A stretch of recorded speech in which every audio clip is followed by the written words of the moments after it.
یہ ٹائم ہے، کھانے پینے کا ٹائم ہے، نوکری کا ٹائم ہے، گھومنے پھرنے کا ٹائم ہے، دوستوں میں جانے کا ٹائم ہے. اب تو جم ٹائم نیا آ گیا ہے جناب، جم ٹائم ہے، واکنگ ٹائم ہے، سب ٹائم ہے آپ کے پاس. افسوس یہ ہے کہ قرآن ٹائم نہیں ہے. یہ قرآن سے دوری اچھی نہیں ہے.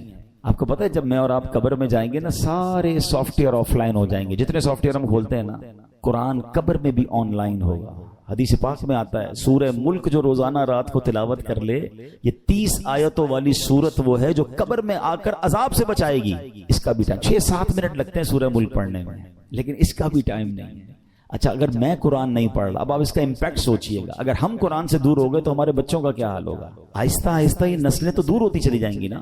اگر میرے بچے قرآن پڑھنے والے نہیں ہوں گے تو اینڈ آف دا ڈے مجھے ایصال ثواب کیا کریں گے؟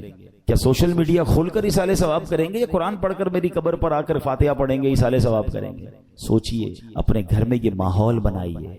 میں بھی قرآن پڑھوں، میری فیملی بھی قرآن پڑھے، انہیں نظر آئے کہ گھر میں قرآن کی تلاوت ہوتی ہے، پھر قرآن انڈرسٹینڈ کریں. اب تو بڑا آسان ہو گیا ہے، اب تو اردو زبان میں ترجمے موجود ہیں، ٹرانسلیشنز ہیں. ماشاءاللہ دعوت اسلامی نے تو قرآن کو اتنا آسان کر دیا ہمارے لیے کہ ترجمہ قرآن اور پھر تفسیر قرآن صراط الجنان، یہ اتنی کمال کی قرآن پاک کی تفسیر ہے، ڈیٹیلڈ تفسیر آسان اردو میں. پھر اس کی اپلیکیشن بھی بنا دی ہے، آپ سرچ بھی کر سکتے ہیں کوئی ٹاپک، کوئی آیت، کوئی موضوع، اور آپ کو اس کے تحت قرآن پاک کی تفسیر مل جائے گی. اپنے موبائل میں ڈاؤن لوڈ کر لیں، فری آف چارج ہے.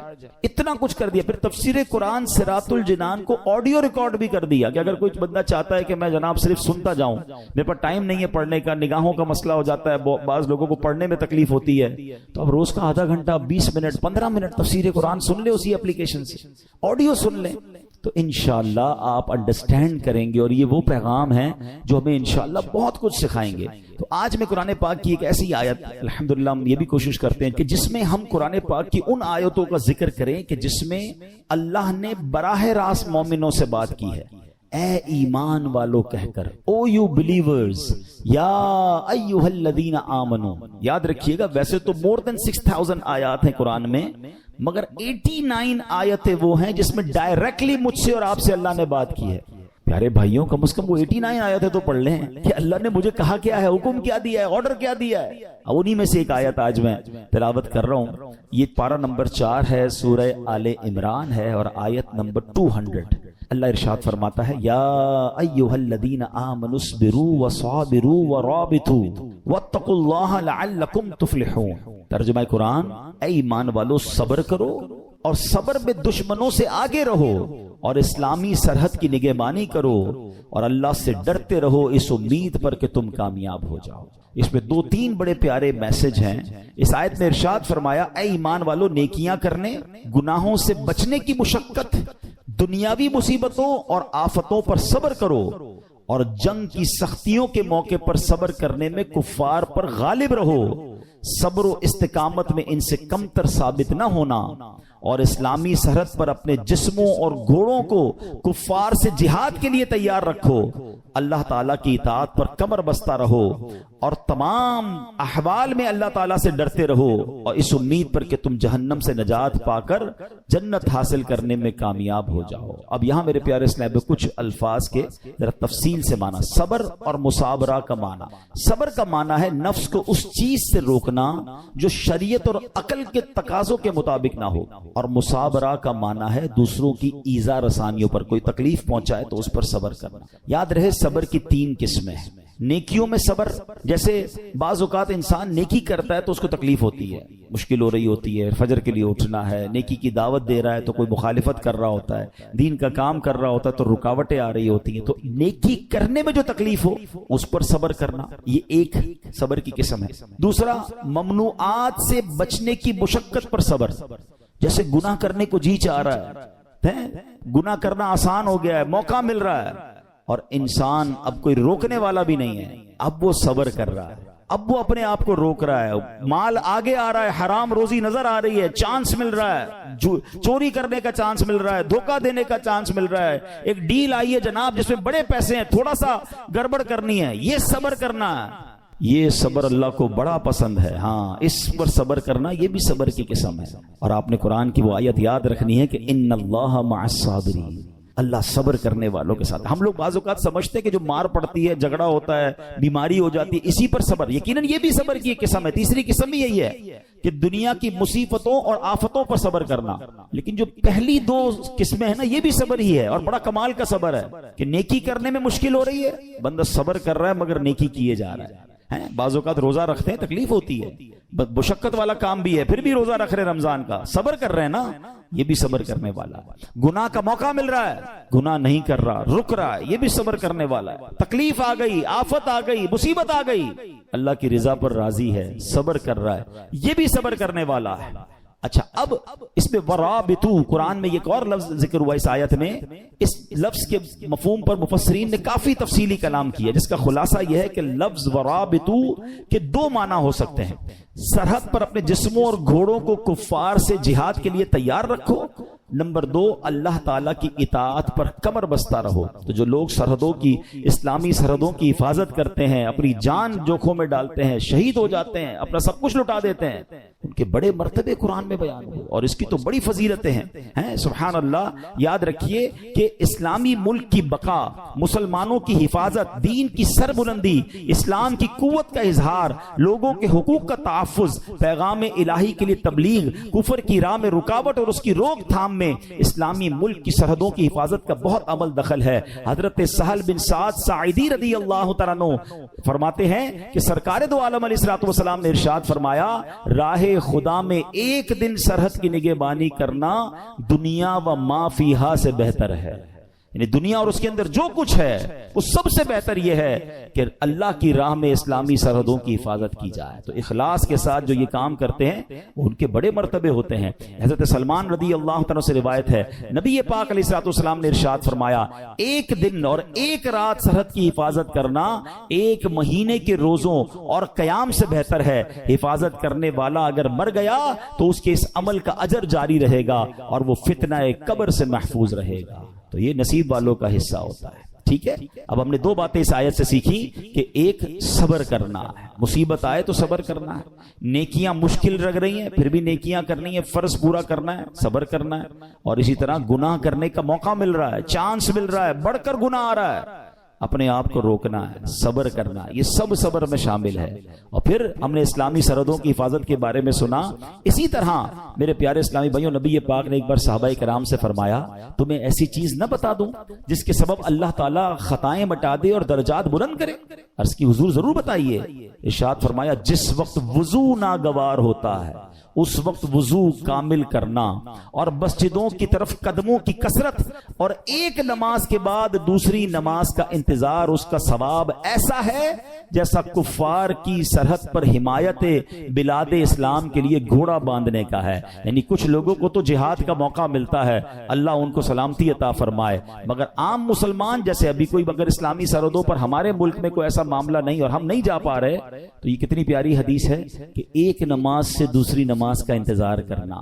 جب وضو مشکل ہو اس وقت وضو کرنا. سردیوں میں بعض اوقات وضو مشکل ہو جاتا ہے. مسجدوں کی طرف قدم رکھ چلنا.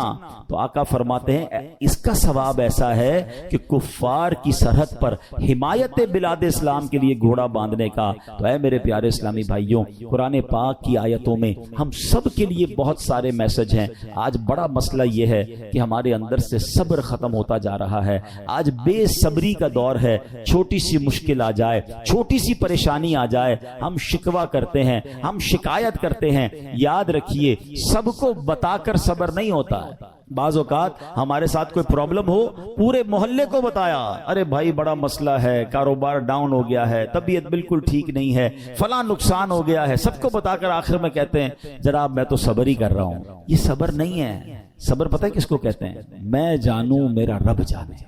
ہاں، کسی کو پتہ نہ چلے. ہم ایک جملہ بڑا شوق سے کہہ رہے ہوتے ہیں، کافی لوگوں کے منہ پر یہ جملہ ایک محاورے کے طور پر آ گیا ہے کہ اللہ پاک آپ کو صبر جمیل عطا فرمائے، صبر جمیل پر اجر عظیم عطا فرمائے. ان کو کبھی روک کے پوچھیں حضرت صبر جمیل کہتے کس کو ہیں؟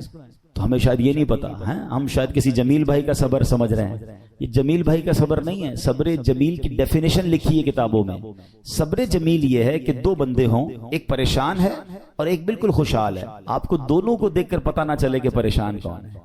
میرا چہرہ بھی نہ بتائے. اچھا ہم زبان سے نہیں بتاتے, چہرے سے پتہ چل جاتا ہے بھائی خیر تو ہے, آج آپ کی طبیعت, آپ کا منہ اترا ہوا ہے تو ہاں بس یار وہ فلاں مسئلہ ہو گیا فلاں. نہیں, کسی کو پتہ ہی نہ چلے. صبر یہ جو جس صبر کو سبحان اللہ جس کی برکتیں ہیں نا, پھر دیکھیں غیب سے کیسے مدد آتی ہے. یہاں بہت سارے بھائی بیمار, پریشان, قرضے میں, ٹینشن میں ہوں گے. یہ فارمولا ہے جو ہمیں قرآن سے ملا ہے. جس دن آپ اس وظیفے کو اپنا لو گے نا, اور اپنی مشکل, اپنی پریشانی, اپنی تکلیف میں جب یہ پڑھو گے کہ وَأُفَوِّضُ أَمْرِي إِلَى اللَّهِ إِنَّ اللَّهَ بَصِيرٌ بِالْعِبَادِ, میں اپنے کام اپنے رب کو سونپتا ہوں, بے شک اللہ بندوں کو دیکھ رہا ہے. آج ہم کیا کرتے ہیں, ہمارا کوئی کام اٹک جائے, ہم کسی منسٹر کو فائل دے کر آتے ہیں اور منسٹر صاحب سائن کر دیں تو تسلی ہو جاتی ہے میری فائل پہنچ گئی ہے. ارے میں نے تو فلاں وزیر کو دے دی ہے, فلاں جناب حاکم کو دے دی ہے. ارے تم دنیا والے کو فائل دے کے سمجھتے ہو تمہارا کام ہو جائے گا. اپنی ساری زندگی کی فائل رب کی بارگاہ میں جمع کرا دو نا. وَأُفَوِّضُ أَمْرِي إِلَى اللَّهِ, اے اللہ میں اپنے کام تجھے سونپتا ہوں, میں تھک گیا, میں پریشان, میں بیمار, اے اللہ میں قرضے سے نہیں نکل پا رہا, میرے روزگار کے مسائل ہیں, میرے گھر میں پرابلمز ہیں, اے اللہ میں دنیا میں کوششیں کر کے تھک گیا. اے مالک اب تیرے سپرد کرتا ہوں, اور تجھ سے بڑا خالق کون ہے, تیری حکمتوں کے انداز نرالے. وَأُفَوِّضُ أَمْرِي إِلَى اللَّهِ إِنَّ اللَّهَ بَصِيرٌ بِالْعِبَادِ. خدا کی قسم جب تکلیف میں دل کی گہرائیوں سے آپ یہ وظیفہ پڑھیں گے, یہ آیت پڑھیں گے, آپ کو ایک سکون سا محسوس ہوگا کہ میرے رب کریم کو اب کام میں نے دے دیے ہیں جو میری ماں سے زیادہ مجھے چاہنے والا ہے, اور وہ ضرور مجھ پر کرم کے دروازے کھولے گا. حضرت ابو ہریرہ رضی اللہ تعالیٰ کہتے رمضان کے دن تھے اور نبی پاک علیہ الصلوۃ والسلام نے جو جمع ہوا تھا مال وغیرہ, زکوٰۃ وغیرہ, اس کی نگہبانی میرے ذمہ لگائی تھی. کہتے میں رات اس کی نگہبانی پہ تھا, ایک چور آیا, اناج اپنے تھیلے میں بھرنے لگا. کہتے میں نے دیکھ لیا, میں نے اسے پکڑ لیا. کیا کر رہے ہو, مسلمانوں کے مال سے مال چلا رہے ہو. کہتا حضور معاف کر دیں, بہت غریب ہوں, چھوٹے چھوٹے بچے ہیں, معافی دے دیں, آئندہ نہیں کروں گا, بس چھوڑ دیں مجھے. حضرت ابو ہریرہ کہتے مجھے رحم آیا, میں نے چھوڑ دیا اسے. صبح گیا بارگاہ رسالت, آقا فرماتے ہیں ابو ہریرہ تمہارے رات والے چور کا کیا ہوا؟ نبی پاک کو کیسے پتا چلا؟ آج تو سی سی ٹی وی لگاتے ہیں نا گوڈاؤن میں, سیٹ صاحب دیکھ لیتے ہیں رات کو کیا ہوا تھا. میرے آقا علیہ الصلوۃ والسلام کی نگاہ عنایت کیسی ہے کہ رات جو ابو ہریرہ کے ساتھ ہو رہا ہے آقا خود ارشاد فرما رہے ہیں. جبھی تو بریلی کے تاجدار لکھتے ہیں نا, سر عرش پر ہے تیری گزر, دل فرش پر ہے تیری نظر, سر عرش پر ہے تیری گزر, دل فرش پر ہے تیری نظر, ملکوت و ملک میں کوئی شے نہیں وہ جو تجھ پہ آیا نہیں, اور کوئی غیب کیا تم سے نہا ہو بھلا, آقا جب نہ خدا ہی چھپا تم پہ کروڑوں درود. حضرت ابو ہریرہ کہتے ہیں آقا چور تھا, پکڑ لیا تھا, مگر بڑی منتیں کرنے لگا, معافیاں مانگنے لگا, حضور مجھے بڑا رحم آیا, میں نے اسے چھوڑ دیا. آقا فرماتے اے ابو ہریرہ بہت بڑا جھوٹا ہے, وہ پھر آئے گا. میں بخاری کی حدیث سنا رہا ہوں, جو ہو چکا ہے جو ہوگا حضور جانتے ہیں. آقا فرما رہے ابو ہریرہ وہ پھر آئے گا. کہتے میں تو پہلے سے ریڈی ہو گیا, اب آنا ہی آنا ہے چور نے. آقا نے فرمایا اب تو آنا ہی ہے. چور آیا, کہتے میں نے پھر پکڑ لیا. کہ تمہیں منع کیا تھا ایسا مت کرنا, کل تم معافی بھی مانگ کے گئے, پھر آ گئے. کہتا بس اب معاف کر دیں, اب نہیں کروں گا, اللہ کے واسطے معاف کرتے ہیں, بچے چھوٹے چھوٹے ہیں اس لیے میں آ گیا. کہتے پھر مجھے رحم آیا, میں نے چھوڑ دیا. صبح دربار رسالت میں حاضر ہوا, آقا علیہ الصلوۃ والسلام نے خود پوچھا اے ابو ہریرہ تمہارے رات والے چور کا کیا ہوا؟ کہتے حضور وہ آیا تو تھا, میں نے جو ہے وہ اسے معاف کر دیا, غریب تھا, رونے لگ گیا تھا. آقا علیہ الصلوۃ والسلام فرماتے اے ابو ہریرہ وہ جھوٹا ہے, وہ پھر آئے گا. آئے ہائے, سیدنا ابو ہریرہ کہتے ہیں اب تو میں نے ٹھان لی, اب اس نے آنا ہے, اب میں نے نہیں چھوڑنا. پھر آیا, میں نے پھر پکڑ لیا. عجیب آدمی ہو, 2 دن سے تمہیں چھوڑ رہا ہوں, معافیاں مانگتے ہو, توبہ کرتے ہو, پھر آ جاتے ہو, اب تو میں نہیں چھوڑوں گا, نبی پاک کی بارگاہ میں لے جاؤں گا. کہتا سے اے ابو ہریرہ آج چھوڑ دو, ایک پتے کی بات بتا کے جاؤں گا. آپ نے پوچھا بتاؤ کیا ہے؟ تو وہ کہنے لگا جب بستر پر سونے جانے لگو نا تو آیت الکرسی پڑھ لیا کرو, اس کی وجہ سے صبح تک اللہ کی طرف سے تم پر ایک نگران مقرر رہے گا اور شیطان تمہارے قریب بھی نہیں بھٹکنے پائے گا. سیدنا ابو ہریرہ کہتے بات اچھی بتائی, میں نے چھوڑ دیا. نبی پاک کی بارگاہ میں تیسرے دن حاضر ہوا. آقا علیہ السلام فرماتے اے ابو ہریرہ تمہارے رات والے چور کا کیا ہوا؟ کہا حضور پکڑ لیا تھا, اس نے ایک بات سکھائی, پھر میں نے چھوڑ دیا. اب پتہ ہے نبی پاک نے کیا فرمایا؟ حدیث کا خلاصہ ہے کہ ابو ہریرہ ہے تو یہ بڑا جھوٹا, لیکن جو بات اس نے کہی ہے نا, بات اس نے صحیح بتائی ہے. تم جانتے ہو ابو ہریرہ 3 راتوں سے تمہارے پاس کون آ رہا تھا؟ کوئی اور نہیں, وہ شیطان تھا. اللہ اکبر. یہاں نبی پاک کے علم غیب کا بھی پتہ چلا, اللہ نے اپنے حبیب علیہ الصلوۃ والسلام کو کیسا علم عطا فرمایا یہ بھی سیکھنے کو ملا. اور دوسری بات یہ سیکھنے کو ملی کہ رات اگر سوتے وقت کوئی آیت الکرسی پڑھ لے تو سبحان اللہ اس کا فائدہ کیا ہوگا کہ صبح تک ایک فرشتہ اس کا نگہبان بن جائے گا. لوگ گھر کے باہر گارڈ بٹھاتے ہیں، میں تمہارے بستر کے پاس فرشتہ کھڑا کرنے کی بات کر رہا ہوں. آئے ہائے، قرآن پڑھ کے، آیت الکرسی پڑھ کے، کلمہ پڑھ کے، توبہ کر کے باوضو سویا کرو. مگر آج تو حال یہ ہے کہ کئی لوگ وہ ہیں جب تک میوزک نہ سنے تو نیند نہیں آتی، فلمیں دیکھتے دیکھتے سوتے ہیں، کانوں سے ہیڈ فون لگے. بلکہ کچھ لوگوں کے بارے میں پتا چلا کہ وہ موبائل یا میوزک سنتے سنتے آن ہی رہتا ہے، میوزک اسی میں نیند آتی ہے.